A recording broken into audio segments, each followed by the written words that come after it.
Bismillahirrahmanirrahim. Assalamualaikum warahmatullahi taala wabarakatuh dan selamat malam.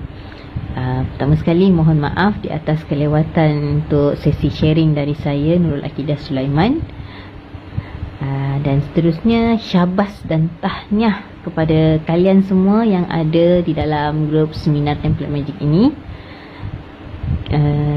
Semoga apa yang berkongsian daripada Tuan Syamsul dalam grup seminar Template Magic ni sama-samalah kita ambil dan kita praktiskan, amalkan dalam kehidupan seharian kita, bukan hanya untuk bisnes sahaja, tapi kita amalkan dalam kehidupan seharian kita.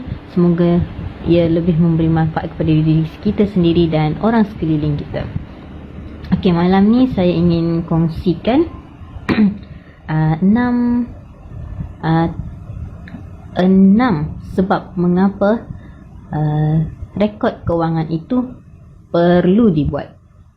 Okay, yang pertama sekali untuk mengetahui pencapaian perniagaan kita. Okay, sememangnya lah kita tahu rekod kewangan ni memang sangat penting untuk kita tahu perkembangan turun naik perjalanan bisnes kita. Okay, yang kedua adalah lebih sistematik. Dengan adanya rekod kewangan ni, mudah untuk kita urus keluar duit dan masuk. Perbelanjaan kita berapa income yang masuk, berapa untung bersih yang ada. Jadi kita boleh nampak. Dia juga boleh, bila kita dah ada rekod kewangan yang cantik, jadi kita boleh tahu berapa simpanan yang kita buat, berapa yang boleh kita dikenakan cukai. Seandainya income tu lebih, dan mencapai nilai untuk dikenakan cukai, kita perlu untuk mendaftar dengan LHDN. Jangan lari dari LHDN. Yang seterusnya, yang ketiga adalah strategi yang berkesan. Bila kita nampak rekod kewangan kita tu, rekod keluar masuk tu, hujung bulan closing, kita tengok bulan ni ada peningkatan. So kita boleh tengok strategi apa yang kita gunakan pada bulan ni. Kita boleh kekalkan pada bulan hadapan dan tambah lagi strategi yang baru untuk meningkatkan lagi sales yang ada. Ataupun kita tengok bulan ni drop, kita check apa strategi yang kita gunakan. Strategi ni tidak berkesan, tak dapat apa-apa pun. So kita jangan buat lagi pada bulan hadapan. Itu juga mengapa pentingnya rekod kewangan ni, supaya kita boleh tahu strategi yang kita gunakan berkesan atau tidak, mencapai objektif yang kita mahu ataupun tidak. Seterusnya yang keempat, penambahbaikan. Seperti yang berkait juga dengan poin yang sebelum ni. Bila kita dah nampak bulan lepas ada jatuh sedikit, so bulan ni kita buat penambahbaikan. Kita try and error dan adjust hingga kita dapat sales yang kita mahukan. Dan yang seterusnya, yang kelima, laporan kewangan. Laporan kewangan ni sangat penting. Bila kita dah ada rekod kewangan, kita boleh buat laporan kewangan. Jadi laporan kewangan ni memang sangat penting. Terutamanya orang yang jika berniaga melalui premis, yang ada company, ada premis. Dan begitu juga kita seller online ni. Mesti bila kita ada laporan kewangan ni, ia mencantikkan lagi profil kewangan kita. Bila kita ada profil kewangan yang cantik, yang baik, insya-Allah kita boleh membina aset ataupun menambah aset. Dan yang seterusnya, yang keenam, cukai pentaksiran. Daripada rekod keluar masuk kewangan kita, kita ada laporan kewangan yang akan memudahkan kita untuk membuat cukai pentaksiran. Apapun kita bisnes online ni, sebenarnya capai atau tidak nilai untuk kita dikenakan cukai adalah sebaiknya kita berdaftar dengan LHDN. Sebab macam baru-baru ni, minggu lepas saya ada masuk seminar asas kewangan business owner Akbar daripada Kak Iza Yusof. Dalam tu memang celik lah, sangat tercelik lah saya. Sebab 2 tahun bisnes Asma ni betapa ruginya lah tidak menyediakan profil kewangan yang cantik. Bila kita ada profil kewangan, kita boleh menambah aset. Okay, macam saya dari Sabah. Okay, di Sabah ni rumah sangat mahal. Tapi rasa macam tak mampunya lah nak beli rumah. Tapi bila dah nampak jalan, okay, dah tahu macam mana untuk membina profil kewangan yang cantik tu, jadi mudah sebenarnya. Okay, macam saya walaupun suri rumah, tapi saya buat perniagaan bisnes online ni. Okay, produk Asma ni secara online saja, full online. Memang baru tersedarlah betapa pentingnya rekod kewangan ni. Dan kita perlu mendaftar dengan LHDN. Okay, dari situ nanti kita akan adalah dia punya orang kata macam mana, dia punya aturan-aturan kewangan tu yang membolehkan kita layak untuk memiliki hartanah kita sendiri.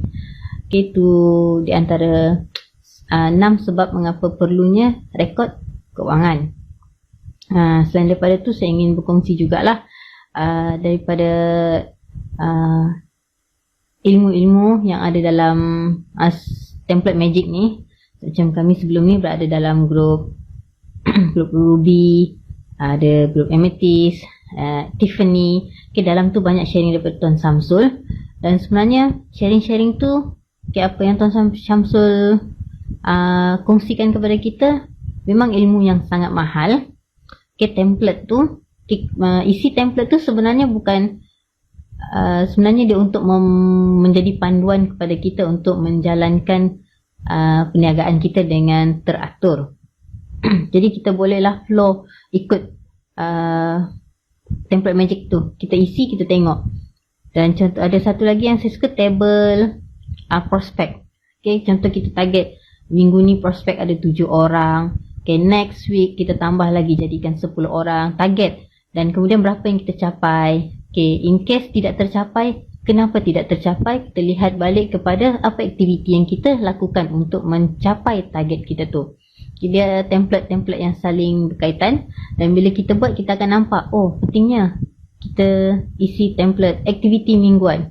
Sebab kita nak tahu adakah aktiviti yang kita lakukan tu berkesan atau tidak dalam mencapai objektif kita untuk mendapatkan prospek yang kita mahu, bilangan prospek yang kita mahu. Dan selain daripada itu juga, saya sangat mensarankan, menggalakkan pengedar-pengedar Asma, ahli keluarga Asma saya ni semua, kita menimba ilmu dalam, walaupun orang kata berniaga online daripada rumah sahaja. Macam saya suka menimba ilmu, ilmu pengetahuan yang kita perlukan. Selain contoh macam dalam seminar template magic ni, kalau kamu baca dalam grup ni sahaja pun terlalu banyak info, terlalu banyak ilmu sharing daripada Tuan Samsul.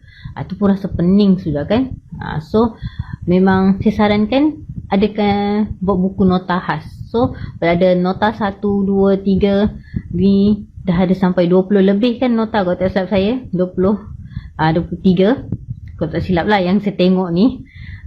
Buat nota, jadi kita boleh baca mengikut flow-flow yang ada. Mudahlah untuk kita buat rujukan. Selain daripada tu,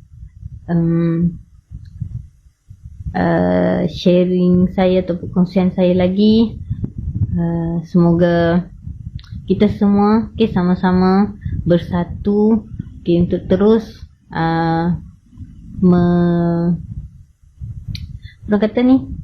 bersama-sama untuk membawa nama Asma ni lebih dikenali. Macam kita ada produk-produk yang bagus, sangat bagus, yang hebat. Kita ada minyak herba Asma kita yang hot killers, hot product. bedak Asma kita. Set baby care, shampoo, bunga raya yang memang banyak permintaan. So kita sama-sama sebarkan manfaatnya, agar lebih ramai lagi yang mendapat manfaatnya. Kita berkongsi manfaat dengan orang lain, insya-Allah akan lebih banyak juga manfaat akan datang kepada kita. Selain tu juga sedikit kata-kata motivasi lah dari saya. Siapa yang tidak pernah merasai kepahitan tidak akan merasai kemanisan. Okay, mungkin mula-mula rasa nak menjual, susahnya lah jual. 10 kali iklan, tidak pula yang mau PM, yang mau komen. Itu perkara biasa. Terutama sekali untuk orang yang baru. Okay, baru untuk memulakan perniagaan, yang baru mahu menceburi dalam bidang online. Okay, post iklan. Dah post minggu, 1 PM pun belum dapat. It's okay. Teruskan berkongsi. Dan untuk dalam bisnes online ni pun di Facebook, kita perlu ada ilmu juga. Kita perlu ada ilmu macam mana nak post iklan di Facebook. Macam contoh sekarang, Facebook sendiri pun tengah sedang mengetatkan. Dia meningkatkan lagi tapisan-tapisan posting yang ada di Facebook personal kita. So, elakkan ayat-ayat yang memang nampak macam kita menjual direct. Saya jual minyak herba asma. Yang tu memang engagement akan turun. So, cuba dapatkan ilmu-ilmu yang berkaitan. Kemudian, share yang seterusnya, apa yang kita dapat, apa yang kita pelajari, tanpa tindakan, kita tidak akan memiliki apa-apa. Tuan Syamsul sudah berkongsi berpuluh-puluh nota, tapi kalau tidak ada tindakan dari kita, tak adalah makna. Tidak perlu kita argue si A berjaya, asal update sales je. Tapi kita tak ada, zero. Kita tengok balik apa tindakan yang kita buat. Ini nasihat untuk diri saya sendiri jugalah. Okay, sambil mengingatkan kepada diri sendiri. Okay, setakat itu saja perkongsian saya pada malam ini. Mohon maaf jika ada yang terkurang ataupun tertukar slang Sabah. Okay, salam kejayaan, salam berjaya, kaya berjaya untuk semua. Okay, biarlah kita jadi usahawan yang jutawan dermawan. Okay, semoga kita dapat berkongsi dan memberi manfaat kepada lebih ramai orang di sekeliling kita. Saya akhiri dengan wabillahi taufik wal hidayah. Assalamualaikum warahmatullahi taala wabarakatuh.